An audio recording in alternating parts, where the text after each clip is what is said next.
Bienvenue dans cette édition de Première Classe TV. Nous allons découvrir aujourd'hui un avion 19 places qui vole à l'hydrogène.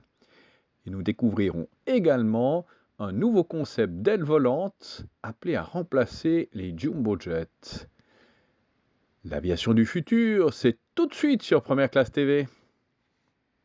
C'est un palier important qui vient d'être franchi avec l'autorisation de vol de l'autorité de l'aviation civile du Royaume-Uni décernée au Dornier 228 à moteur à hydrogène de la société ZeroAvia.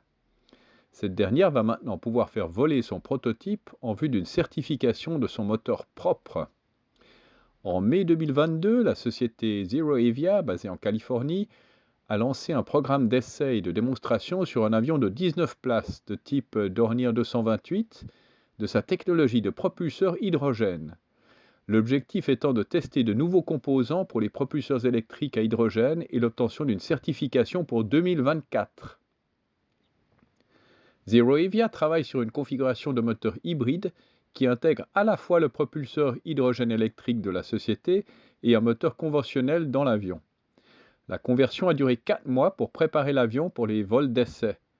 La phase de vol peut donc débuter au sein d'un programme d'essai couvrant les cas d'utilisation passagers et fret. On peut aujourd'hui parler d'un véritable potentiel pour le développement de l'aviation électrique hydrogène.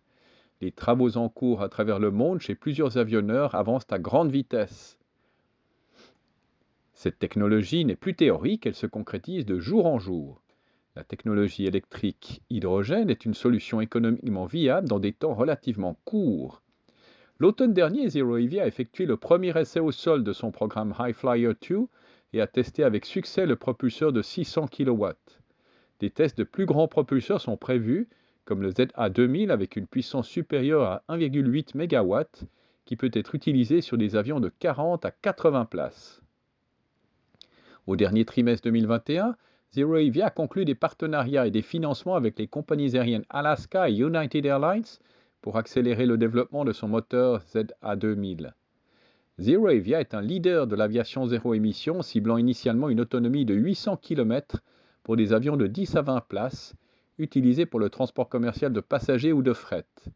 Basé au Royaume-Uni et aux États-Unis, ZeroAvia est sur la bonne voie pour permettre des opérations commerciales en 2024. Le Flying V, un avion expérimental qui promet une efficacité énergétique nettement supérieure à celle des modèles d'avions commerciaux plus conventionnels, évolue vers une version plus grande et plus complexe. Le Flying V a été conçu comme un avion long courrier, économe en carburant, dans lequel les sièges passagers, les réservoirs de carburant et la soute à bagages sont intégrés dans les ailes. L'avion aura éventuellement une envergure de 65 mètres.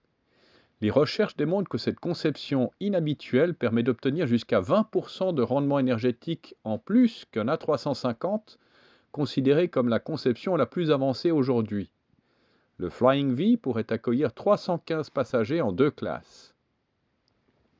Le concept bénéficie du soutien financier et technique de KLM.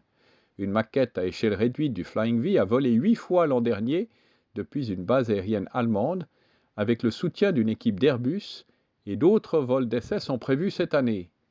Les pilotes de KLM pilotent désormais cet avion inhabituel sur simulateur. Les futures versions du Flying V pourraient également être configurées avec une propulsion à hydrogène.